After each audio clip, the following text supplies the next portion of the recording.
Alright, ladies, there's only one reason a man stops texting you. Just one. And that is that he doesn't want more of your energy right now. And I know your mind has probably built other explanations, like maybe he's busy, maybe he's stressed, maybe he's emotionally unavailable, but underneath all those stories is one simple truth. Right now, he's not craving more of you. Now, let me be real and tell you that I can't make a specific man text you, okay? We're not doing magic or witchcraft on this channel, but what I can teach you is the one skill that makes men naturally want to reach out and keep reaching out. So if there's a man that you're thinking about right now, chances are that he may reach out again. And when he does, you want to show up differently. My name is Ismael Gomez, and what you're about to see is part of a private session from inside one of my programs, and I'm going to show you how I teach my clients to use the art of flirting to make men want to stay connected to you. Once you see this, you'll understand why some men keep reaching for you while other ones slowly lose interest. Okay, so here you go.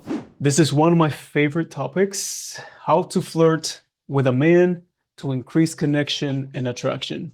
So why flirting can feel hard? Okay, it's not that you lack the words. Like, I think most of you understand what flirting is. It's just that you have a second of hesitation. You know, that, okay, what if he thinks that I'm trying too hard? What if I say the wrong thing and I push him away? So you always kind of stay within that balance and you're not sure how to respond or how to behave. So what is flirting? Flirting is basically turning a regular interaction into playful tension. Okay, so playful tension. So there's sexual tension, there's tension of conflict, and then there's playful tension, which creates chemistry.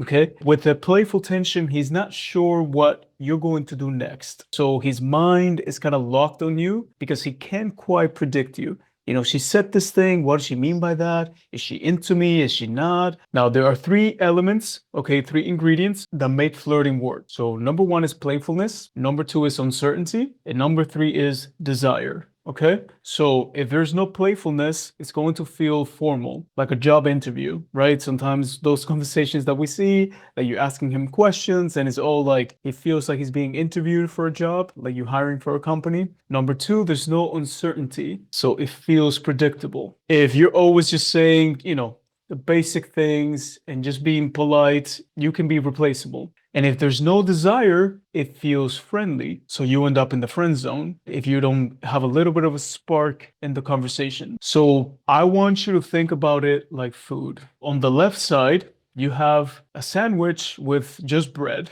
two slices of bread, okay, which is a regular conversation, but he forgets it by dinner. And then on the right one, you have this delicious sandwich. Actually, I just noticed that the bread is toasted. It looks really nice. So you have all these ingredients that you add inside, and now he's still thinking about it and he's hungry for the next bite. So he has a bite of this sandwich, right? The information that you gave him, flirtiness, and now he's like, oh, this is tasty. I want more of it. What comes next? What's the next flavor? Here's an example. Let's say that he texts you, hey, how's your weekend going? And you say, oh, I'm just catching up with work. So that's the bread, just a sandwich. And the other example is if he texts you, how's your weekend going? And you say, you know, weekend is going great, but I know someone who could make it even more intriguing. Okay, so right now you added a little bit of a spice. I know someone who could make it even more intriguing. Now he starts thinking, yeah, it's got to be me, right? Is she talking about me? You know, but it's not such a direct approach, right? There's some curiosity, you know, he's activated and he's trying to figure out what's going on. And also because it's kind of like you're starting a game, now he feels invited to play. So now he's like, hey, are you going to play? And now he wants to, oh, let me think about something smart to say, you know, to flirt back. And now he's thinking about you. Same question. One ends the conversation and the other one starts a loop in his mind. Now, I want to show one example from a wonderful. She actually shared this and she was talking to this guy. Okay, so he's saying, hey, this is going to be the next place that we're going to go. Neither of us can go there until then. So tell your dates that they have to take you somewhere else. So he's being a little playful. Again, this is just a text. We cannot know. Maybe he's being a little bit insecure, focusing on other dates. but he's being playful. Now, she could have said, yes, okay, sounds good. But instead she said, your proposal is being reviewed, right? With an emoji. So now it's like she's not saying yes, she's not saying no. She's opening a loop in his mind and he's trying to, now he's got to put more effort. He's got to come back with a smarter reply, like, oh, what can I do to improve my chances? Whatever it is. I think she posted the rest of the text, but this is a perfect example of being playful. Now, I'm going to use another one, okay, from our lovely.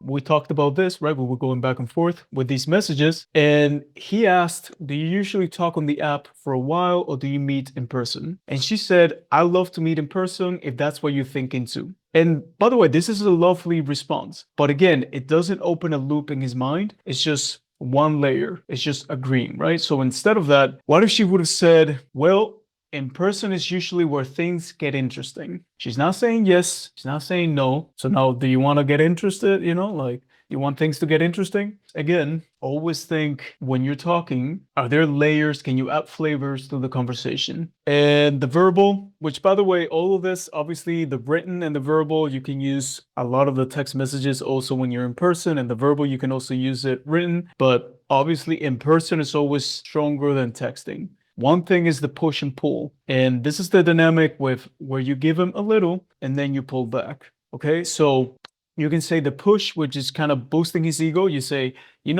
you're surprisingly charming, right? So you're boosting his ego a little bit. You say something nice and then you pull back. Or maybe it's just my energy that's contagious. So now you pull it back. Oh, it's maybe because you're hanging out with me now and, my energy is contagious. Or you can say something like, the jury is still out for you. So the compliment pulls him in, but the tease keeps him leaning. Okay. And like I said, in person is always better than texting because, it all depends on the tone that you say the thing, how you look at him when you say it, right? Now, using flirting to shift the energy, which is another thing. Let's say when he's upset about something and suddenly you tell him, hey, can I please speak to my caring and sexy man? Okay. Let me know when you put him back on the phone. And I know that you hear this and a lot of you feel like, that sounds so corny. That sounds so cringe. But when you develop that muscle and you say it in the right way, that you see his reaction, that he calms down because you just call him, put that caring and sexy man on the phone, which that side of you, it's very difficult in my experience, and it's all in the delivery. But I've seen this, like you can get from like a lot of conflict, conversation that you were having, an argument, to the guy just kind of melting and just continuing the conversation in a very flirty way. Okay. What if he's been distant and he reconnects, which this happens to a lot of you. Let's say he needed some space or whatever. He's been a couple of days since he hasn't texted, or 3 days. And now he reaches out and you tell him, oh, good timing. The CIA came asking about you and I didn't know what to tell them. So again, you're kind of taking it very lightly, very playful. Now, there's a difference, obviously, if you've been dating for 5 months and this guy disappears for a week, I wouldn't send that text. So remember, all of this also depends on the context. But, many times when somebody reappears, we start asking questions or we act in a way that is interrogating them or we become defensive. So this opens him up and then you can start the conversation. And later when you meet in person, you can ask him, to see what was going on with him. Now, with all of this, obviously don't overdo it. If you use it too often or in every interaction, it can come across as forced or even exhausting. So this is when you're trying to be too playful, right? What we said, just 1 spoon of sugar, not 5, rather than making it your entire way of communicating. So always sprinkle it, right? Rather than just always trying to connect when he's upset, you're flirting 24/7. So balance is always key.